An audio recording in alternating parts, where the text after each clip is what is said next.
नहमदु व नुसल्ली अला रसूलिल करीम अम्मा बाद फ़अऊज़ु बिल्लाहि मिनश शैतानिर रजीम बिस्मिल्लाहिर रहमानिर रहीम रब्बिश्रह ली सदरी व यस्सिर ली अमरी वहलुल उक़दतम मिन लिसानी यफ़क़हू क़ौली अल्लाहुम्मा ज़िदना इल्मा अल्लाहुम्मा जअलना मिनल लज़ीना आमनू व अमिलुस स्वालिहाति व तवासौ बिल हक़्क़ि व तवासौ बिस सब्र आमीन या रब्बल आलमीन।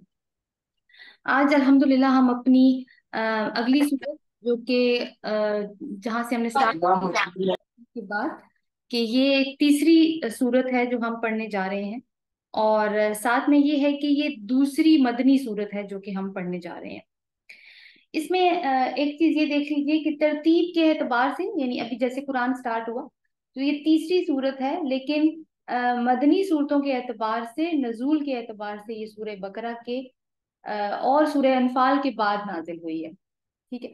तो सूरह अनफाल में जो जंग बदर का तस्करा है वो हो चुका है अभी इस टाइम के ऊपर। तो सबसे पहले हम इसकी फजीलत के ऊपर बात कर लेते हैं। रसूल अल्लाह सल्लल्लाहु अलैहि वसल्लम ने फरमाया कि दो बहुत रोशन सूरतें पढ़ा करो, और उन्होंने नाम दिया अज़-ज़हरावैन। अज़-ज़हरावैन का मतलब है चमकती हुई दो चीजें, और दो सूरतों की तरफ इशारा है। वो दो सूरतें कौन सी हैं? सूरतुल बकरा और आले इमरान। तो रसूल अल्लाह सल्लल्लाहु अलैहि वसल्लम ने इनको कपल किया है, दोनों सूरतों को, और वो क्यों क्यों किया है उसको हम इंशाल्लाह भी आज एक्सप्लोर भी करेंगे। तो उन्होंने फरमाया कि दो चमकती हुई रोशन सूरतें अज़-ज़हरावैन पढ़ा करो, क्योंकि ये कयामत के दिन इस तरह आएंगी जैसे दो छतरियां या साया करने वाले बादल या परिंदों के दो झुंड हों पर फैलाए हुए, और अपने पढ़ने वालों की तरफ से हुज्जत पेश करेंगी, यानी अल्लाह ताला के साथ मुहाजा करेंगी, एक किस्म का झगड़ा करेंगी उस बंदे के बारे में जो कि इन सूरतों को, दोनों सूरतों को अजीज रखता होगा, इनके साथ अपना ताल्लुक जोड़ के रखा होगा उसने दुनिया की जिंदगी के अंदर। और ताल्लुक जोड़ने का मतलब ये है कि सिर्फ ये नहीं कि हमने इसकी अरबिक टेक्स्ट पढ़ लिया, बल्कि उसके मतलब को, मफाहीम को समझा और उसके ऊपर अमल भी किया। तो ये सारी चीजें इसके अंदर आएंगी। तो आप देखिए कि जो मैदान हशर में जहाँ पे सूरज सवा नेज़े पर होगा और कोई साया नहीं होगा, तो ये साया बन के आएंगी। और कितना प्रोटोकॉल है ना जो उन लोगों को मिलेगा उस दिन के, जैसे एक बादशाह आ रहा होता है और सारी रियाया आसपास खड़ी हुई होती है और उसके ऊपर एक छतरी होती है, या वो एक ऐसी बग्गी में होता है जो बड़ी कवर्ड होती है चिलचिलाती धूप के अंदर। तो इस तरह का प्रोटोकॉल मिलने जा रहा है इन लोगों को जो इन दोनों सूरतों को अजीज रखेंगे, और बड़े खूबसूरत नाम दिया है रसूलुल्लाह सल्लल्लाहु अलैहि वसल्लम ने इनको। अब ये दो सूरतें सूरतुल बकरा और सूरह आले इमरान जोड़े की शक्ल में है। इनको कहा जाता है, इनके अंदर निस्बत जोजियत है। जैसे मियाँ और बीवी के अंदर निस्बत जोजियत होती है, वैसे तो हम ह्यूमन फिजियोलॉजी को देखें तो मेल और फीमेल में तकरीबन 95% फिजियोलॉजी एक ही जैसी है। लेकिन जो 5% का डिफरेंस है वो क्यों है? वो एक मकसद की तकमील के लिए है। इसी तरह सूरतों के अंदर भी डिफरेंसेस और सिमिलैरिटीज पाई जाती है। क्यों है? ताकि एक मकसद की तकमील हो सके। तो हम ये नोट भी करते रहेंगे। सूरतुल बकरा की 286 आयात थी, इसकी 200 आयात हैं। थोड़ा सा पहले हम, इससे पहले कि हम इसके पस मंजर और इन बाकी चीजों को एक्सप्लोर करें, हम क्योंकि बात कर रहे हैं निस्बत जोजियत की, तो इसी के ऊपर पहले हम फोकस कर लेते हैं कि पहले हम सिमिलैरिटीज के पॉइंट्स देख लेते हैं कि दोनों सूरतें जो है ना वो हरूफ मुक़त्तात यानी अलिफ लाम मीम से उन दोनों का आगाज हुआ है। फिर हरूफ मुक़त्तात के बाद आम तौर पर किताब की अजमत यानी कुरान का जिक्र आता है, और वो भी हमने सूरतुल बकरा में देखा, अलिफ लाम मीम दालिकल किताब। इसमें भी हम ऐसे ही देखेंगे कि यही उस्लूब हमें मिलने वाला है। फिर उसमें बहुत अजीम आयत थी आयतुल कुर्सी, अल्लाहु ला इलाहा इल्ला हुवल हय्युल कय्यूम। और हम देखते हैं कि अगली ही आयत सूरह आले इमरान की अल्लाहु ला इलाहा इल्ला हुवल हय्युल कय्यूम ही है। फिर सूरतुल बकरा में बनी इसराइल से खिताब किया गया था, और बहुत लंबा खिताब था उनसे। नसारा की बात वहां नहीं आई थी। यहाँ पे यहूद से खिताब तो होगा, लेकिन नसारा से ज्यादा खिताब है, जिनको हम क्रिश्चियंस कहते हैं। फिर जंग बदर में वापस, सॉरी सूरतुल बकरा में वापस जाएं तो जालूत और तालूत की जो जंग थी उसके अहवाल में, और जो आयात थी कि क़ातिलू फी सबीलिल्लाह, जो किताल की आयात थी, उसके पस मंजर में अल्लाह ताला मुसलमानों को जंग बदर के लिए प्रिपेयर कर रहे थे। तो वहां पे प्री बदर कमेंट्री थी एक तरह से, यानी मुसलमानों को जहनी तौर पर तैयार करना। यहाँ पे जंग ओहद के बाद के जो हालात थे, कुछ पहले और बाकी बाद के, बहुत एक्सटेंसिव कमेंट्री है जंग ओहद के हालात के ऊपर कि कैसे हालात पेश आए। सूरतुल बकरा में उलुल अलबाब का तज़किरा था, जिसको हमने बहुत ज्यादा डिस्कस नहीं किया। इंशाल्लाह ये मजमून सूरतु आले इमरान में खुलेगा। फिर सूरतुल बकरा के आखिर में हमने देखा कि बड़ी खूबसूरत दुआएं थी, और इस सूरत में भी हमें वो दुआएं नजर आती हैं, आखिर में भी नजर आती हैं, स्टार्ट में भी नजर आएंगी। सूरतुल बकरा में ईमान का तज़किरा था। ईमान, अल्लाह के ऊपर ईमान है, किताबों फरिश्तों के ऊपर ईमान है, और रसूलों के ऊपर ईमान के ऊपर काफी फोकस किया गया है उसके अंदर। यहाँ पे इस सूरा में यानी सूरतु आले इमरान में इस्लाम की बात की गई है। तो क्या फर्क है इस्लाम और ईमान में? यूं समझिए कि ईमान इनर कंडीशन है और इस्लाम उसकी बाहर की मैनिफेस्टेशन है। जैसे एक फ्रूट होता है तो बाहर जो उसका खोल होता है वो इस्लाम समझ लीजिए, जो अंदर उसका कोर होता है वो ईमान है। फिर दिलों की भी बात, क्योंकि ईमान के साथ दिल कनेक्टेड होते हैं, तो दिलों के ऊपर भी बात आई कि दिल सख्त हो जाते हैं और फिर वो कभी पत्थरों जैसे हो जाते हैं। तो इस तरह की बातें भी हमने देखी, सूरतुल बकरा में आई थी। सूरतुल बकरा में पिछली किताबों के ऊपर बात हुई थी, यहाँ पे हमें किताबों के कुछ नाम भी मिलने जा रहे हैं। अब देखते हैं कि इस सूरत का नाम आले इमरान क्यों है। तो जैसे सूरतुल बकरा में हमने देखा कि सूरतुल बकरा भी कोई अल बकरा के ऊपर कोई ऐसे टाइप नहीं था कि सारे मज़ामीन उस एक गाय के आसपास घूम रहे होते या उस वाक़े के आसपास घूम रहे होते, बल्कि एक्सटेंसिव मज़ामीन है। तो सूरतों के जो नाम है वो अलामती तौर पर रखे जाते हैं ताकि पहचान हो सके। इसी तरह एक मकाम पर यहाँ पे आले इमरान का तज़करा आया है, उसी की वजह से इसको अलामत के तौर पर इसका नाम आले इमरान रखा गया। इसका जमाने नजूल मैंने आपको जैसे थोड़ा सा पहले भी बताया, 3 हिजरी बताया जाता है। ये जंगे बदर के बाद का करीबी जमाना है और जंगे ओहद के बाद का भी, यानी जंगे बदर हुई थी 2 हिजरी में, तो उसके बाद की भी कुछ चीजें हमें इसमें मिलती हैं। और जंगे ओहद के बाद की तो मैंने जैसे पहले बताया कि जंगे ओहद में जो हालात पेश आए, क्या वजूहात हुई उस जंग को हारने की, वो सारी उसके ऊपर बहस आई है। मुसलमानों को काफी ज्यादा नसीहतें भी की हैं अल्लाह ताला ने। फिर इसके बाद आप देखिए कि कुछ और आयात भी इसी सूरत में रखी गई हैं जो 9 हिजरी में नाजिल हुई हैं। 9 हिजरी में ईसाइयों का एक वफद जो नजरान से आया था, वो रसूल अल्लाह सल्लल्लाहु अलैहि वसल्लम के पास आए थे, ये देखने के लिए कि रसूल अल्लाह सल्लल्लाहु अलैहि वसल्लम क्या दावत दे रहे हैं। और यानी कुछ इल्मी मुबाहिसा और सीखने सिखाने की बात थी। तो वो मस्जिद नबवी में रहे, तकरीबन 2-3 दिन रहे। उनको काफी कुछ बताया गया, हजरत ईसा अलैहिस्सलाम के हवाले से काफी हकायक उनके ऊपर आए। वो भी इस सूरत का हिस्सा है, वो भी हम इंशाल्लाह यहीं पढ़ेंगे। तो वो सूरतें भी, वो आयात भी जो 9 हिजरी में वफद नजरान आया था, जो आयात उस वक्त नाजिल हुई थी, वो भी इस सूरत में जोड़ी गई हैं, क्योंकि बात नसारा के साथ हो रही है, इसीलिए उसका मजमून यहाँ पे टैली करता था। इसी तरह ये मुख्तलिफ सूरत में ये सिचुएशन होती है। जो हमने सूद की हुर्मत की आयत पढ़ी थी सूरतुल बकरा में, वो भी 9 हिजरी में नाजिल हुई थी, लेकिन क्योंकि वहां पे शरई अहकामात आ रहे थे तो उस मुनासबत से उनको वहां पे रखा गया। तो ये तो हो गया कुछ बात इसके जमाने नजूल के बारे में। अब हम इसका एक तारीखी पस मंजर देख लेते हैं। एक बात सबसे पहले माइंड में रखिए कि जंगे बदर हो चुकी है, क्योंकि उसका जिक्र अनफाल में आएगा, वो इंशाल्लाह हम बाद में पढ़ेंगे।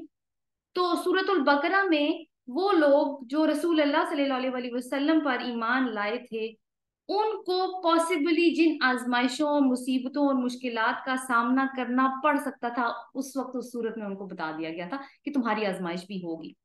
अब जब ये सूरत नाजिल हुई है तो वो सारी सिचुएशन हो चुकी है, यानी ये सारी आजमाइशें पूरी शिद्दत के साथ पेश आ चुकी हैं। जंग बदर में अगरचे अहले ईमान को फतह हुई थी, लेकिन ये जंग गोया ऐसी थी जैसे भेड़ों के छत्ते में पत्थर मार देना। यानी पहला मुसल्ला मुकाबला हुआ था, और इस मुसल्ला मुकाबले में अरब की वो ताकतें शौक में आ गई थी जो इस तहरीक के साथ मुखालफत रखती थी पहले से, क्योंकि एक बहुत छोटी जमात ने बहुत बड़ी जमात के ऊपर फतह हासिल की थी। लेकिन हुआ इसका नतीजा क्या हुआ कि हर तरफ से ना मुसलमानों के ऊपर एक तूफान किसी कैफियत आसार, यानी तूफान के आसार नुमाया होने लगे। एक खौफ और बेइत्मीनानी की कैफियत थी जो मुसलमानों पे आ गई थी, और ऐसा महसूस होता था कि जो मदीने की छोटी सी बस्ती है उसने अपनी सारी आसपास की जो दुनिया है उससे लड़ाई मोल ले ली है, और इनको सफाई हस्ती से मिटाने की कोशिश की जा रही है। अब मदीने के क्या हालात चल रहे हैं? जंग होती है तो वैसे ही मुआशी तौर पर फर्क पड़ता है। यानी जंग जो है ना वो मुआशियात को ग्रो नहीं करवाती, बल्कि उसको डिग्रेड होती है, तजारत पीछे की तरफ आती है, इकोनॉमी। तो यही हुआ मदीना में भी। लेकिन आप देखें कि उससे पहले भी यही हुआ था ना, कि जब छोटी सी बस्ती थी, कोई बहुत बड़ा शहर नहीं था, कि महाजरीन की बहुत सारी तादाद आके तो हिजरत करके आ गई थी मदीना में। तो लोगों ने उनको अपने घरों में वो जो मुआखात हुई और भाई भाई का रिश्ता बनवाया रसूलुल्लाह सल्लल्लाहु अलैहि वसल्लम ने। लेकिन इकोनॉमी पे एक प्रेशर जरूर आया था मदीना के ऊपर, और फिर ये जंग की सूरत हाल भी आ गई उसके बाद। दूसरी चीज ये है कि हिजरत के बाद रसूल अल्लाह सल्लल्लाहु अलैहि वसल्लम जब मदीना पहुंचे हैं, तो वहां पे मदीना के अंदर तो नहीं लेकिन आसपास यहूद के 3 कबाइल आबाद थे। उनके नाम थे बनु नजीर, बनु कैनका और बनु कुरैजा। ये तीनों कबाइल इन्फ्लुएंस रखते थे मदीना के ऊपर।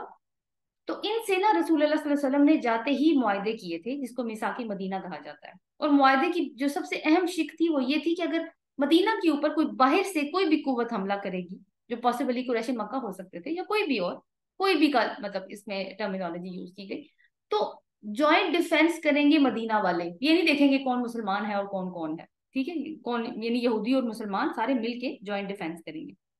लेकिन क्या किया कि जब जंगे बदर हुई तो ये लोग जो थे जब बदर की जंग हो रही थी, तो अब क्योंकि अहले किताब थे ना यहूद, उनको उनकी दिली हमदर्दियां किनके साथ असूलन होनी चाहिए थी, अहले किताब के साथ जो मुसलमान थे। लेकिन ऐसा नहीं था, उनकी हमदर्दियां कुरैश मक्का के साथ थी। अब क्या किया कि वो बाकियों को ना जोश दिला दिला कर ना अब बदले पे उकसाने लगे कि देखो उन्होंने तुम्हें हरा दिया, अब तुम्हें बदला लेना है। तो बनी नजीर का एक सरदार था काब बिन अशरफ, उसने काफी ज्यादा इस हद तक इसमें कोशिशें की, बहुत हद तक आगे चला गया वो इस चीज में। तो इसमें क्या है कि उन्होंने मुआहदों का पास करना छोड़ दिया। सबसे पहले बनु कैनका ने कुछ ऐसी हरकतें की कि रसूलुल्लाह सल्लल्लाहु अलैहि वसल्लम को उनको मदीना से बाहर निकालना पड़ा। इस वजह से ये भी हुआ कि यहूदी कबाइल जो 2 कबीले थे उनके अंदर एक दुश्मनी की आग भड़क गई, और उन्होंने मदीने के जो मुनाफिक थे, क्योंकि मुनाफिक तो आबाद थे मदीना के अंदर, इसका तस्करा हम हल्का सा सूरतुल बकरा में पढ़ चुके हैं। लेकिन आगे जाके इंशाल्लाह निसा में और उसके बाद तौबा में इनकी हालत मजीद खोली जाएगी। तो उनके साथ, अब क्योंकि मुनाफिक तो मुसलमानों के दुश्मन थे, यानी अंदर से जड़ें काटने वाले थे, उनके साथ मिलके और मुशरिकीन मक्का के साथ मिलके इन्होंने प्लानिंग शुरू कर दी और मुसलमानों के लिए खतरे पैदा करने शुरू कर दिए। यहाँ तक कि रसूलुल्लाह सल्लल्लाहु अलैहि वसल्लम की जान को भी हर वक्त खतरा रहता था कि पता नहीं कि कब आपके ऊपर कोई कातिलाना हमला हो जाए। साहबा उस जमाने में हथियार बांध कर सोया करते थे और रातों को पहरा दिया जाता था। रसूलुल्लाह सल्लल्लाहु अलैहि वसल्लम थोड़ी देर के लिए भी नजरों से ओझल होते थे तो साहबा इकराम आपको ढूंढने के लिए निकल पड़ते थे। तो एक ये कैफियत आ गई मुसलमानों के ऊपर। फिर ये है कि बदर में चूंकि शिकस्त हुई थी, तो कुरैश के दिलों में तो इंतकाम की आग भड़क रही थी। इस पर यहूदी जो है वो मजीद तेल छिड़क रहे थे। तो ये हुआ कि 1 साल के बाद ही 2 हिजरी में बदर होती है, 3 हिजरी में ये आ जाते हैं कुरैशी मक्का 3,000 का लश्कर लेकर, जो पूरी तरह से तैयार था। और अबू सुफियान की कारकर्दगी में ले सरबराही में या वो सिपहसालारी में लेकर आ जाते हैं। ओहद के मैदान में ये फिर जंग होती है, मदीना के अंदर ही होती, मदीना से बाहर ओहद का मैदान था, इसी वजह से ये जंग ओहद के नाम से मशहूर है। और इस जंग में मुसलमान जो है रसूल अल्लाह सल्लल्लाहु अलैहि वसल्लम 1,000 आदमी लेकर मदीना से निकले थे। लेकिन हुआ ये कि अब्दुल्ला बिन उबई जो कि मुनाफिकीन का सरदार था वो भी साथ था इसमें। वो अपने 300 आदमी लेकर अलग हो गया, यानी रास्ते में अलग हो गया। उसकी वजह से क्या हुआ कि मुसलमानों का अब एक पहले वो 3,000 के मुकाबले में 1,000 थे, अब वो 700 रह गए। तो थोड़ा सा उनके भी कदम थोड़े बहुत डगमगाए, उसका जिक्र भी यहाँ पर आएगा। लेकिन अल्लाह ताला ने उनको साबित कदमी अता की। इस दौरान ये भी मालूम हुआ जंग के दौरान कि मुनाफिकीन की भी एक पार्टी मौजूद थी जंग में, जिन्होंने काफी फितना फैलाने की कोशिश की हर तरह से मुसलमानों को, ताकि नुकसान हो। और मुसलमानों को पहली बार एहसास हुआ कि उनकी आस्तीन में भी सांप है। खैर, उसके बाद जंग ओहद में हुआ क्या कि मुसलमानों को शिकस्त हो गई। अगरचे मुनाफिकीन की तदबीरों का एक बड़ा हिस्सा इसमें मौजूद था, लेकिन मुसलमानों की अपनी कमजोरियों का भी काफी बड़ा हिस्सा इसमें मौजूद था। और क्योंकि कुछ लोग तो मदीना में मुसलमान हुए थे ना नए नए, उनकी उतनी ट्रेनिंग इखलाकी तरबियत नहीं हो सकी थी जितनी मक्का वालों की जो महाजिर साथ आए थे उनकी हुई थी। जिसकी वजह से क्या हुआ कि थोड़ा बहुत ना जो प्रॉब्लम्स आए हैं इस जंग के अंदर, वो उसी कम तरबियत की वजह से आए हैं। तो जो कमजोरियां मुसलमानों के अंदर पाई गई हैं, अल्लाह ताला ने बड़ा मुफस्सल तबसरा उसके ऊपर किया और फिर इस्लाह के मुतालिक हदायत भी दी हैं। तो ये है सूरत आले इमरान का एक ब्रीफ सा इंट्रोडक्शन। इसके अलावा हम जैसे जैसे साथ साथ पढ़ते रहेंगे, चीजें ज्यादा ज्यादा हमारे सामने अनफोल्ड होती रहेंगी। स्टार्ट करते हैं अपनी सूरत को अल्लाह ताला का नाम लेकर। औज़ु बिल्लाहि मिनश शैतानिर रजीम, बिस्मिल्लाहिर रहमानिर रहीम। अलिफ लाम मीम। जैसे बताया गया पहले कि सूरतुल बकरा भी इन्हीं हरूफ मुकत्तात है, इनकी सेम है, चेंज नहीं है। वैसे तो मुख्तलिफ हरूफ मुकत्तात आते हैं, लेकिन ये दोनों सूरतें एक ही तरह के हरूफ मुकत्तात से शुरू हो रही हैं, अलिफ लाम मीम। अब अगर हम ये कहें कि इनका कोई मतलब नहीं है, तो ये बात हम नहीं कर सकते, क्योंकि कुरान में कोई एक ऐसा हर्फ भी नहीं है जिसका कोई मतलब ना हो, और ये हमें माइंड में रखना चाहिए, ये कलाम अल्लाह है। लेकिन रसूलुल्लाह सल्लल्लाहु अलैहि वसल्लम ने हमें इनका कोई मतलब नहीं बताया। दूसरी बात ये है कि जब ये सूरतें नाजिल हो रही थी तो किसी ने, लोग तो एतराजात उठाते थे ना कलाम अल्लाह के ऊपर, लेकिन इसके ऊपर किसी ने एतराज नहीं उठाया कि ये हरफ क्यों नाजिल हो रहे हैं, इनका क्या मतलब है। और अरबों की जो पुराना लिटरेचर है उसको देख के पता चलता है कि इस तरह के हरूफ जो है ना वो उनके यहाँ राइज थे, और वो उनका मतलब समझा करते थे। लेकिन चूंकि हम तक ये नहीं पहुंची ये बात, इसलिए हमें जरूरत नहीं है, क्योंकि कुरान का एक बहुत कसीर हिस्सा ऐसा है जिसे हम आराम से रहनुमाई हासिल कर लेते हैं। एक और चीज जो समझने की है कि जैसे हमने सूरह फातिहा में दुआ मांगी थी कि या अल्लाह हमें हदायत का रास्ता दिखा, तो उसके बाद अल्लाह ताला ने अल बकरा के स्टार्ट में कहा था अलिफ लाम मीम दालिकल किताबु ला रैब फी, ये किताब है जिसमें कोई शक नहीं, यानी तुम यहाँ से हदायत लो। लेकिन स्टार्ट कहाँ से करें अलिफ लाम मीम? तो हम पूछे कि फलानी जगह पे जाने का क्या रास्ता है, कि अगर हम किसी से डेस्टिनेशन पूछें और जवाब आए अलिफ लाम मीम या बे ते काफ, तो हम बड़े हैरान होंगे कि ये कैसा जवाब दे रहे हैं। तो इससे ये है कि हमें जो सबक लेने की जरूरत है वो ये है कि हमें आजिज़ी का मुजाहिरा करना चाहिए। इस कुरान को आलिम बनकर नहीं समझना, हमने हमेशा स्टूडेंट्स बन के रहना है इसके, ताकि हमें इल्म हासिल करने का की प्यास और तलब हमारे अंदर बढ़ती रहे। क्यों? क्योंकि अल्लाह ताला ने तो बता दिया है कि तुम जितने मर्जी बड़े आलिम बन के आओ, तुम्हें तो पहले लफ्ज का मतलब ही समझ में नहीं आने वाला अलिफ लाम मीम का। तो इसलिए थोड़ा हम्बल एटीट्यूड इख्तियार करो। आगे दूसरी आयत में आप देखिए, अल्लाहु ला इलाहा इल्लाहु अल हय्युल कय्यूम, नहीं है कोई इलाह मगर वही, वो जिंदा है और कायम रहने वाला है। आयतुल कुर्सी के जिमन में हमने काफी इसको डिस्कस किया था, थोड़ा सा और देख लेते हैं कि एक तो इसमें इनकार है इस चीज का कि अल्लाह के सिवा कोई माबूद नहीं है, कोई इलाह नहीं है। यानी पहले इनकार है, पहले अपने दिल को अच्छी तरह से सारे जो तुम्हारे दिल में शकूक व शुबहात हैं उनको दूर करो। कोई मुख्तलिफ किस्म की तुमने दौलत की देवी रखी हुई है, कोई शोहरत का बुत रखा हुआ है, तुम उनको निकालो। तुम्हारे आबाओ अजदाद की जो तुम पैरवियां कर रहे हो उनको साइड पे करो, अपना दिल साफ रखो। तो अब तुम्हारा दिल इस काबिल है कि तुम ये मानने के लिए तैयार हो कि हाँ, अल्लाह ला इलाहा इल्ला हुवल हय्युल कय्यूम, अल्लाह ही वो वाहिद माबूद हकीकी है जो इबादत के लायक है, इसके अलावा कोई नहीं है। तो इलाह का मतलब जो है वो क्या है, कि कोई ऐसा जो अथॉरिटी भी रखता हो मगर उसकी पैरवी की जाए तो मोहब्बत के साथ की जाए। दुनिया में ऐसा नहीं होता, हम बॉसेस की पैरवी मोहब्बत के साथ नहीं करते, मजबूरी के साथ करते हैं। दूसरी चीज ये है कि अल हय्युल कय्यूम, अल्लाह ताला के सिफाती नाम आए हैं। अल हई का मतलब है जिंदा, ठीक है, यानी इसके बाहर कोई जिंदगी नहीं है, जितनी भी जिंदगी हमें नजर आ रही है वो इसी की वजह से है। लेकिन उसने सिर्फ जिंदगी दी नहीं है, वो अल कय्यूम भी है, यानी मुबालगे का सीगा है। कौम का मतलब होता है बहुत ज्यादा इंगेज, हर चीज को खड़ा करने में, उसको बहाल रखने में हर वक्त नजर रखता है, कोई चीज अपनी जगह से हिल ना जाए। और जैसे किसान किसी छोटे से पौधे की परवरिश करता है ना, उसको खड़ा करने के जतन करता है, एक बीज बोता है, जब उसके बाद तो किस तरह से उसको लुक आफ्टर करता है, तो इसी तरह अल्लाह ताला भी जो है वो throughout the life of मखलूकात उसकी केयर करते हैं, उसको प्रोवाइड करते हैं, हर चीज का उसके लिए इंतजाम करते हैं। इसका मतलब क्या है, एक आयत में आगे जाके हम थोड़ी देर बाद इंशाल्लाह इसको पढ़ेंगे। तो ये है कि अल्लाह ताला की हस्ती कैसी है कि उसने सिर्फ जिंदगी दी नहीं है बल्कि वो जिंदगी को कायम भी रखने वाला है। अगली आयत बड़ी खूबसूरत है। अच्छा, साथ साथ हम अल बकरा के साथ इसका मवाजना करेंगे, तो बेहतर है कि अल बकरा आपके पास मौजूद हो, या आप पीछे अगर आप मुसहफ से देख रहे हैं तो कुरान को देख लीजिएगा। तीसरी आयत है नज़्ज़ला अलैकल किताब बिल हक, नज़्ज़ला को अंडरलाइन करना है और बिल हक को अंडरलाइन करना है, और अलैका को भी बल्कि कर लीजिए।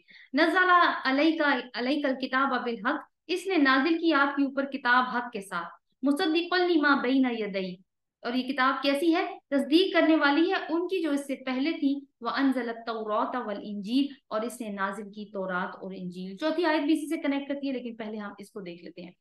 तो अल्लाह ताला ने कहा कि नज़ला, नज़ला और अनजला दोनों अल्फाज यहाँ पे इस्तेमाल हुए हैं, तो उसको भी अंडरलाइन कीजिए। अनजला को क्या फर्क है दोनों में? देखिए, नज़ला का मतलब होता है आहिस्ता आहिस्ता नाजिल करना, ग्रेजुअली देना किसी चीज को, ठीक है।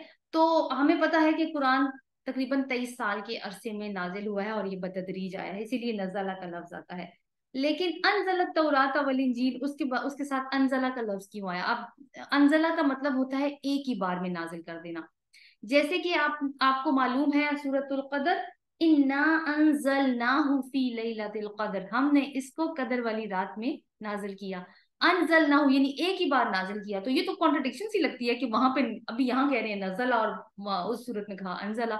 नहीं, ये कॉन्ट्रडिक्शन नहीं है। कुरान कहाँ पे मौजूद था? लोहल महफूज में, वो है सातवें आसमान के ऊपर। तो वहां से कुरान जो है ना वो सारे का सारा आसमान दुनिया तक भेज दिया गया एक ही दफा। फिर आसमान दुनिया से हजरत जिब्रील अल्लाह ताला की इजाजत से रसूल अल्लाह सल्लल्लाहु अलैहि वसल्लम के कल्बे मुबारक पर नज़ला करते रहे, यानी आहिस्ता आहिस्ता नाज़िल करते रहे। तो ये दोनों में फर्क है, ठीक है? एक तो ये चीज नोट कर लीजिए। दूसरा, मैंने आपसे कहा है अलैका, अलैकल किताब, अलैका, अलैका का लफ्ज जो है ना वो नोट करना है आपने, आप पर किताब नाजिल की। तो आप पर का मतलब ये है कि ये जो आइन लाम और या के साथ आता है अलई, और का उसके साथ जुड़ा हुआ है ना, अला भी जैसे लिखा होता है तो अलिफ लाम और छोटी ये के साथ है, उसको हम अला पढ़ते हैं। अला का मतलब होता है जिम्मेदारी। लेकिन अल बकरा में आप देखिए, अगर आप उसको खोल सकें, बिल्कुल स्टार्ट का ही हिस्सा, आयत नंबर 4 देखिए, वल्लजीना युमिनूना बिमा उनजिला इलैका वमा उनजिला मिन कब्लिक। ठीक है, यहाँ पे इलैक यानी इला का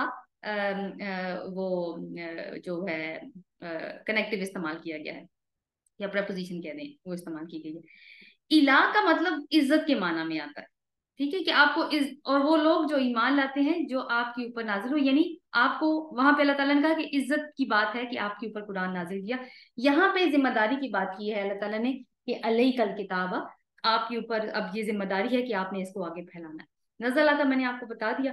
फिर ये है कि ये कुरान क्यों नाजिल हुआ? तो अल्लाह ताला ने कहा कि बिल हक, ये हक के साथ नाजिल हुआ। और हक के साथ नाजिल करने का क्या मतलब है? पहली बात, ये कुरान अल्लाह ताला की तरफ से है। दूसरी बात, ये सच्चे पैगंबर पर नाजिल हुआ है, रसूल अल्लाह सल्लल्लाहु अलैहि वसल्लम। तीसरी बात, जो हस्ती इसको अल्लाह ताला से लेकर नबी तक पहुंचाती थी वो कौन है? जिब्रील अमीन, जिन्होंने इसके अंदर थोड़ी सी भी इस जिम्मेदारी में लग्जिश नहीं दिखाई। पूरे का पूरा जो अल्लाह ताला ने इनको दिया था इन्होंने एज इट इज पहुंचाया है, और इसी तरह हमारे नबी ने भी इसको एज इट इज अपनी उम्मत तक पहुंचाया। फिर सबसे बड़ी बात कि ये किताब एक मकसद के तहत नाजिल की गई है। इस किताब का एक मकसद है, और वो मकसद क्या है? यानी एक एक मिशन, एक तो हमें नजर आता है जो रसूलुल्लाह सल्लल्लाहु अलैहि वसल्लम को दिया गया, उसकी तकमील किस तरह से हुई वो भी हमें कुरान से रहनुमाई है। अदरवाइज हर चीज के लिए रहनुमाई, हदायत, गाइडेंस हमें इसी की तरफ से मिलती है। यही मकसद है। और क्या है जी? मुसद्दिक़ल लिमा बैना यदैहि, तस्दीक करती है इनकी जो इससे पहले थी। पहले कौन सी किताबें थी इससे पहले? तौरात और इंजील, वो हमें पता है क्योंकि आगे अल्लाह ताला ने कहा है वह अनजल तौरात वल इंजील, इसने नाजिल की तौरात और इंजील। अब इसमें देखिए अनजला का लफ्ज आया है, तो तौरात और इंजील जो है ना, हमें पता है कि हजरत मूसा अलैहि सलाम को कोहे तूर पे बुला के अल्लाह ताला ने वो पत्थर की तख्तियां एक ही बार दे दी थी, और इसी तरह इंजील भी हजरत ईसा अलैहि सलाम को एक ही बार दे दी गई थी। तो दो किताबें एक ही बार दे दी गई थी। अब इंजील का तस्करा, क्योंकि तौरात के बारे में तो हमने अल बकरा में कुछ ना कुछ पढ़ते ही आए हैं, इंजील का तस्करा यहाँ पे पहली बार आ रहा है। लेकिन हजरत ईसा, इंजील किसके ऊपर नाजिल हुई है? ईसा अलैहिस्सलाम के ऊपर। तौरात किस पे नाजिल हुई थी? मूसा अलैहिस्सलाम के ऊपर। तो इसमें ये चीज भी याद रखने की है। तो ईसा अलैहिस्सलाम को बचपन में ही अल्लाह ताला ने दोनों किताबों का इल्म दे दिया गया था। अब देखिए कि क्या यहूद इंजील का कोई रिगार्ड करते थे? नहीं। क्यों? क्योंकि उन्होंने तो हजरत ईसा अलैहिस्सलाम को ही एज अ प्रॉफिट नहीं माना था।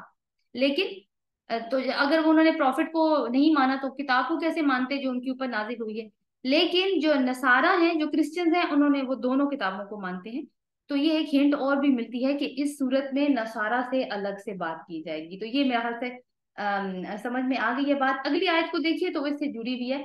जैसे वह अनजलत तौरात वल इंजीला मिन कब्लु हुदल लिन्नास, मिन कब्लु इससे पहले, किससे पहले? कुरान से पहले। मिन कब्लु इससे पहले, हुदन हदायत लिन्नास लोगों के लिए थी। वह अनजल अल फुरकान और उसने फुरकान नाजिल किया। तो इससे पहले, यानी आप देखिए कि इंजील जब नाजिल हुई है हजरत ईसा अलैहिस्सलाम के ऊपर, उसके बाद मोहम्मद सल्लल्लाहु अलैहि वसल्लम आए हैं, तो तकरीबन 650 साल का फासला है दोनों के अंदर। तो उससे पहले जो हिदायत की किताबें थी वो यही थी, इंजील थी, उससे पहले तौरात थी। इंजील के अंदर हिकमत है, तौरात के अंदर शरीयत है। तो हजरत ईसा अलैहिस्सलाम ने शरीयत वही लागू की है और उसी की तबलीग की है जो कि तौरात के अंदर मौजूद थी। वो कोई नई शरीयत लेकर नहीं आए थे। तो कुरान से पहले हिदायत का जरिया कौन सी किताबें थी? तौरात और इंजील थी। वह अनजल अल फुरकान, और उसने फुरकान नाजिल किया। फुरकान का मतलब होता है फर्क करने वाली चीज। इन अदर वर्ड्स हम इसको कह सकते हैं कसौटी। कसौटी किस चीज की? गलत और सही की, हक और बातिल को अलग अलग करने की, झूठ और सच की तमीज करने वाली, सीधा और गलत बातिल रास्ते को छांट कर अलग करने वाली। लेकिन आप देखिए कि अल फुरकान के साथ अनजला का लफ्ज आया है, एक ही बार नाजिल किया फुरकान। तो फुरकान क्या है? कुछ मुफस्सिरीन का ख्याल है कि ये कुरान की तरफ भी इशारा है, लेकिन इसमें ये है कि ये जो कसौटी है ना, ये इंसानों को शुरू से ही दे दी गई थी, क्योंकि अल्लाह ताला ने जब इंसान को बनाया तो उसकी हदायत का इंतजाम उसने शुरू से किया है। यानी इंसानियत जब से इस दुनिया में आई है, अल्लाह ताला ने उसकी हदायत का इंतजाम किया है। तो शुरू से ही इंसान को गलत और सही की पहचान दे दी गई। इसके अलावा इंसान के अंदर भी ये चीज मौजूद है, चाहे वो मुसलमान है नहीं है, गलत और सही की तमीज अल्लाह ताला ने इंसान के अंदर बदियत की हुई है। तो ये है फुरकान। कुछ मुफस्सिरीन का ख्याल है कि ये मोजज़ात भी हैं जो पैगंबरों को दिए गए, वो भी इसीलिए दिए गए थे कि लोग पहचानें कि ये सच्चा नबी है और फिर उसके तरीके की पैरवी करें। बहरहाल जो भी मतलब हो, सब भी इसके ऊपर लागू हो जाते हैं। आगे अल्लाह ताला क्या फरमाते हैं कि ये सब कुछ तो अल्लाह ताला ने हिदायत के लिए नाजिल कर दिया। अब क्या है? इन्नल्लज़ीना कफरू, बेशक वो जिन्होंने कुफर किया, भी आयातिल्लाही, अल्लाह की आयत के साथ, लहुम अजाबुन शदीद, उनके लिए शदीद अजाब है। वल्लाहु अजीजुन ज़ु इंतकाम, और अल्लाह ताला बहुत ज्यादा इंतकाम लेने वाला है। अल बकरा की आयत फिर एक और याद करवाऊंगी आपको, आयत नंबर है वो 6। इन्नल्लज़ीना कफरू, जब आपको याद है मुफलिहून या मुत्तकीन की बात आई थी, तो दूसरे ग्रोह की क्या बात आई थी, कहां से मजमून स्टार्ट हुआ था? इन्नल्लज़ीना कफरू, वो लोग, बेशक वो लोग जिन्होंने कुफर किया, सवाउन अलैहिम अअंज़रतहुम अम लम तुनज़िरहुम ला युमिनून, आपके लिए बराबर है आप उनको डराएं या ना डराएं, वो ईमान नहीं लाने वाले। ठीक है। और आगे अगली वाली आयत क्या थी? खतमल्लाहु अला कुलूबिहिम व अला समीहिम, अल्लाह ताला ने मोहर लगा दी उनके दिलों और कानों पर, व अला अबसारिहिम गिशावा व हुम अज़ाबुन अलीम, और उनके कानों के ऊपर आंखों के ऊपर सॉरी पर्दे हैं और उनके लिए अजाब अजीम है। तो ये क्यों वहां पे ये लाइक अल्लाह ताला ने मोहर लगा दी, और यहाँ पे भी अल्लाह ताला ने यही कहा है कि वो लोग जिन्होंने कुफर किया अल्लाह ताला की आयत का, उनके लिए अजाब शदीद है। दोनों में आप देखें कि एक ही तरह का मजमून चल रहा है। तो अब ये है कि दावत का काम तो अब हो चुका है। ठीक है, मदनी सूरत आ गई है ना। अब दावत का काम जितना कुफार के लिए करना था, जो कुरैशी मक्का थे उनके लिए जो भी करना था वो हो गया। वो लोग, अब एक चीज रिफ्रेश कर रही हूँ आप सबके लिए ही, कि काफिर कौन होता है? छुपाने वाला, यानी जो उस हकीकत को जानता है फिर भी उसको जाहिर नहीं करता, अपने अंदर छुपा लेता है। कुरैशी मक्का बहुत अच्छे तरीके से जानते थे कि ये मोहम्मद सल्लल्लाहु अलैहि वसल्लम अल्लाह के रसूल है। बहुत दिल में यकीन था उनको, पूरी तरह से इत्मीनान था कि ये कलाम अल्लाह का है, इंसान का नहीं हो सकता, फिर भी नहीं माने, तो उन्होंने कुफर किया। तो जिसकी वजह से आप देखिए कि बेहतरीन हालात में उनको हदायत दी गई, बेहतरीन जरिए से हदायत मिली। बेहतरीन जरिया कौन था? मोहम्मद सल्लल्लाहु अलैहि वसल्लम। और जो पैगाम उनको मिला वो भी बेहतरीन था, और जिस जुबान में मिला वो उनकी अपनी जुबान थी, फिर भी उन्होंने इनकार किया। तो अल्लाह ताला कह रहे हैं कि इनके लिए फिर शदीद अजाब है। वल्लाहु अजीजुन ज़ु इंतकाम, अल्लाह ताला बहुत जबरदस्त है और इंतकाम लेने वाला है। क्या मतलब है इस बात का? देखें, इससे पता चल रहा है अल्लाह ताला का गजब, कि उन्होंने अल्लाह ताला को, यानी कुफार ने अल्लाह ताला को गजबनाक किया है। क्यों? वजह क्या? क्या कसूर था उनका? अल्लाह की आयत को उन्होंने झुटलाया। तो उन्होंने अल्लाह ताला का गुस्सा मोल ले लिया। उन्होंने रसूल अल्लाह सल्लल्लाहु अलैहि वसल्लम का मजाक उड़ाया, उनको इंसल्ट किया। और ये वही रसूल हैं जिनके सामने जब सहाबा ने ऊंची आवाज में बात की थी, तो सूरह हुजरात की पहली आयत, कुछ आयत नाजिल हो गई थी, और मुसलमानों से कहा गया था कि अगर तुम ईमान रखते हो तो रसूल के सामने अपनी आवाजों को बुलंद मत करो, और एक दूसरे से भी बात ऊंची आवाज में मत करो जब रसूल अल्लाह सल्लल्लाहु अलैहि वसल्लम तुम्हारे सामने मौजूद हो, कहीं ऐसा ना हो कि तुम्हारे अमाल जाया हो जाए और तुम्हें पता भी ना चले। तो आप देखिए कि अब नबी सल्लल्लाहु अलैहि वसल्लम का रिगार्ड अल्लाह ताला किस लेवल पे जाके रखते हैं। और कुफार ने क्या किया? 12 साल तक मुसलसल यही इंसल्ट का रवैया, यही इस्तेहजा करना, मजाक उड़ाना। तो फिर अल्लाह ताला तो मुकम्मल अथॉरिटी रखता है ना इंतकाम लेने की, उसको तो फिर कोई नहीं रोक सकता जब वो इंतकाम ले।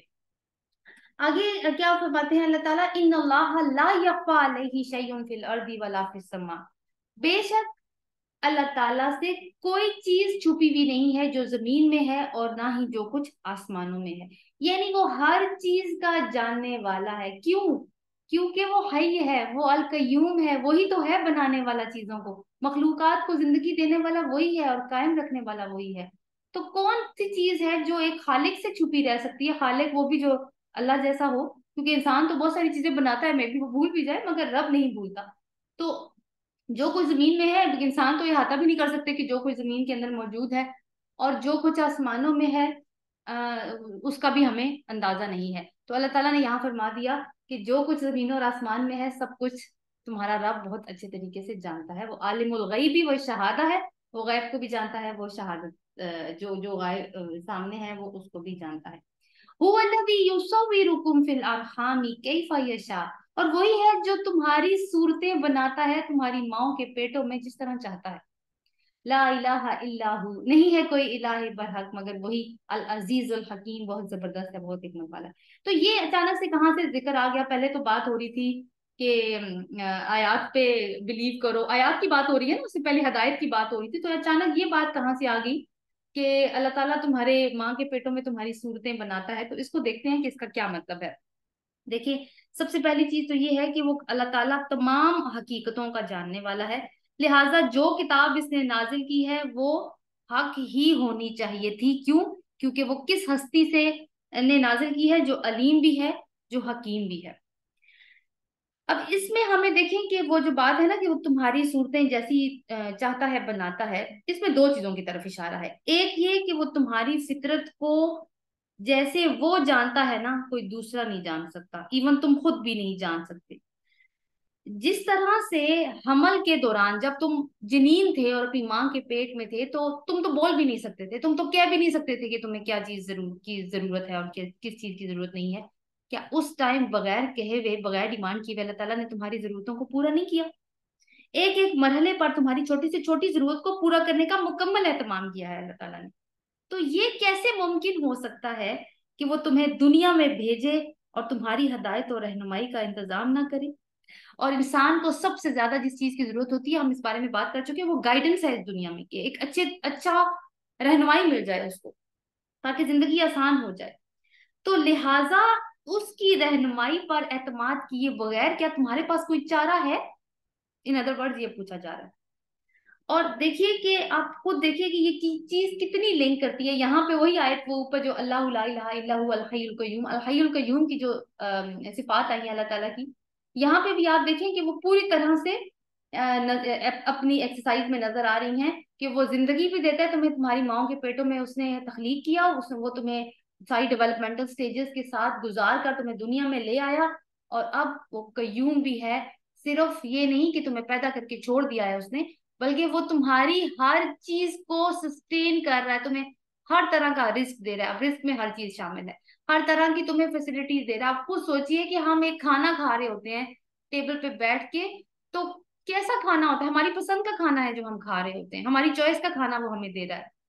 फिर जिस माहौल में हम बैठे हुए होते हैं, गर्मी है तो एसी में बैठे हुए होते हैं, पंखे के नीचे बैठे होते हैं, सर्दी है तो हीटेड रूम्स में बैठ के खाना खा रहे होते हैं, फिर अगर नहीं है तो धूप में बैठ के खा रहे होते हैं। और उसके अलावा इतने खूबसूरत रिश्ते हैं जिनके साथ बैठ के खाना खा रहे होते हैं, उनसे पूछे ना जो अकेले खाते हैं खाना।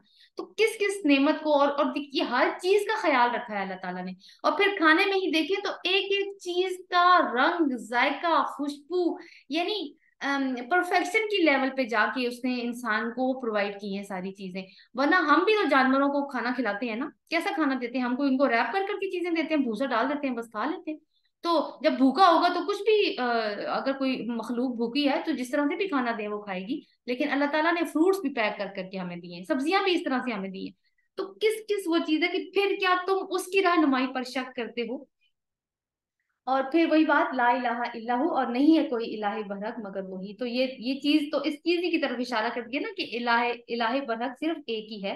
और फिर वही बात कि इलाह कौन हस्ती है जिसकी अथॉरिटी होती है, और वो ऐसा ऐसा अथॉरिटेटिव हस्ती होती है या बादशाह होता है जिसकी मोहब्बत के साथ इबादत की जाए। क्योंकि आप मोहब्बत के जज्बात नहीं उभरते ये सारी चीजों को जब हम रियलाइज करते हैं।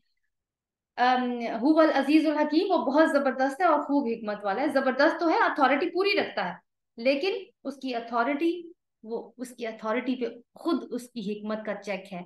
ये वही वाली बात है, जैसे बहुत ज्यादा पावर आ जाए दुनिया में किसी के बाद पास तो वो करप्शन को लीड करती है। लेकिन अब अल्लाह ताला के पास कैसी अथॉरिटी है? Absolute authority. लेकिन उसके ऊपर हिकमत का चेक है कि वो हकीम है, हर चीज के फैसले में जो वो करने को आजाद है, फिर भी वो अपनी हिकमत का चेक रखता है। अगली आयत बहुत ही खूबसूरत आयत है, कुरान के हवाले से हमें अल्लाह ताला इंट्रोड्यूस कर रहे हैं कि इसमें कितनी तरह की आयत मौजूद है। कौन सी आयत हैं जिनसे तुम हिदायत ले सकते हो, और कौन सी हैं जो तुम्हारे लिए रखी हैं, अल्लाह ताला ने कुछ इशारे तुम्हें दिए हैं, लेकिन अभी वो तुम्हारे सामने खुलने नहीं वाली। चलिए जी देखते हैं। हुवल्लज़ी अंज़ला अलैकल किताबा। अलैकल, देखिए अला का मतलब मैंने क्या बताया था, जिम्मेदारी का एहसास हो जिस चीज के अंदर, तो आपके ऊपर उसने नाजिल की किताब। इसको अंडरलाइन कीजिए, कुरान का जिक्र नहीं किया, अल्लाह ताला ने किताब का लफ्ज इस्तेमाल किया है। मिनहु, इसमें आयात तो मुहकमात, कुछ आयात मुहकम है। मुहकमात को भी अंडरलाइन कीजिए। हुन्ना उम्मुल किताब, और वो किताब की असल है। व उखरु मुतशाबिहात, और कुछ दूसरी मुतशाबे हैं या बहम मिलती जुलती हैं, इसको भी अंडरलाइन कीजिए, दूसरी टाइप। फअम्मा लदीना फी कुलूबिहिम ज़ैगुन फयत्तबिऊना मा तशाबहु मिन, तशाबहा मिन, तो वो रहे वो लोग जिनके दिलों में टेढ़ है, तो वो किस चीज की पैरवी करते हैं, वो पैरवी करते हैं इसकी जो मुतशाबे है इनमें से। और आयात तो दो किस्म की है ना, लेकिन वो किसकी पैरवी करते हैं वो अल्लाह ताला ने बताया। क्यों करते हैं? इब्तिगा अल फितनती व इब्तिगा तावीली, चाहने को फितना और चाहने को उनकी मनमानी तावीलें या मतलब। वमा यालमु तावीलुहु इल्लल्लाह, और नहीं जानता इनका मतलब मगर सिर्फ अल्लाह। वरासिखून फिल इल्म, और वो जो इल्म में पुख्ता कार है, यानी अल्लाह इन इन आयात का जो मुतशाबिहात है उनका इल्म कौन कौन रखता है अल्लाह ताला ने यहाँ बता दिया। यकूलूना, वो कहते हैं कौन, रासिखून फिल इल्म, आमन्ना, हम ईमान लाए, बिही, इस पर, कुल्लुम मिन इंदी इंदी रब्बिना, सब कुछ हमारे रब की तरफ से। वमा यद्दक्करु इल्ला उलुल अल्बाब, और नहीं नसीहत पकड़ते या नहीं जिक्र करते मगर वही जो कौन है, उलुल अल्बाब। इसको भी अंडरलाइन कीजिए, आज हम देखेंगे कि उलुल अल्बाब का क्या मतलब है। तो इससे पहले कि हम इसकी डिटेल में जाएं, क्योंकि थोड़ी सी लंबी आयत है, एक छोटा सा खाका सामने रख लेते हैं अपने माइंड के, कि अल्लाह ताला ने क्या नाजिल की आपके ऊपर। आप आपसे कौन मुराद है, रसूल अल्लाह सल्लल्लाहु अलैहि वसल्लम, आपके ऊपर किताब नाजिल की। इसमें दो तरह की आयत है, मुहकमात और मुतशाबिहात। मुहकमात के बारे में अल्लाह ताला ने हमें बता दिया वो उम्मुल किताब है, यानी असल किताब वही है। इसका क्या मतलब है ये भी अभी हम देखेंगे। और कुछ दूसरी है जो मुतशाबिहात हैं, यानी वो किताब की असल नहीं है, इसका मतलब ये है। तो वो लोग जिनके दिलों में टेढ़ है, वो किसकी पैरवी करते हैं, उन आयात की जो मुतशाबिहात में शामिल होती हैं। क्यों पैरवी करते हैं? ताकि वो उसमें से फितने निकालें और अपनी मनमानी तावीलें करें। और अल्लाह ताला ने एक बात तो हमें बता दी है कि तुम उनकी तावील को नहीं जान सकते, तुम नहीं तावील नहीं कर सकते इसकी, मगर सिर्फ अल्लाह ही उनको जानता है। और कौन जानता है? रासिखून फिल इल्म, इसको भी अंडरलाइन कर लीजिए। वो जो पुख्ता कार है इल्म के, वो इनको जानते हैं। और वो क्या कहते हैं, कौन जो पुख्ता कार है इल्म के, वो क्या कहते हैं? आप देखिए, इंसान जब कुछ कुछ बोलता है ना, कुछ अपने मुंह से कुछ कलिमात निकालता है, तो उसकी पर्सनैलिटी भी असेस हो जाती है। तो उनके बारे में हमें कुछ इंफॉर्मेशन भी मिलती है। यकूलूना आमन्ना बिही, वो कहते हैं हम इस पर ईमान लाए। हर सब कुछ अल्लाह के पास से है, मुतशाबिहात हैं या फिर मुहकमात हैं, सब कुछ अल्लाह की तरफ से है। और अल्लाह ताला कहते हैं वमा यदक्करु इल्ला उलुल अल्बाब, कि नसीहत नहीं पकड़ते मगर वही जो उलुल अल्बाब हैं, या वो जो अक्ल वाले हैं। तो अभी टाइम ओवर हो गया मीटिंग का, इंशाल्लाह आप दूसरी दफा ज्वाइन कीजिए, हम इसकी तफसीर उस वक्त करते हैं। सुभानकल्लाह व बिहम्दिका, नशहदु ला इलाहा इल्ला अंता, नस्तगफिरुका व नतूबु इलैक। प्लीज दोबारा से ज्वाइन कीजिएगा।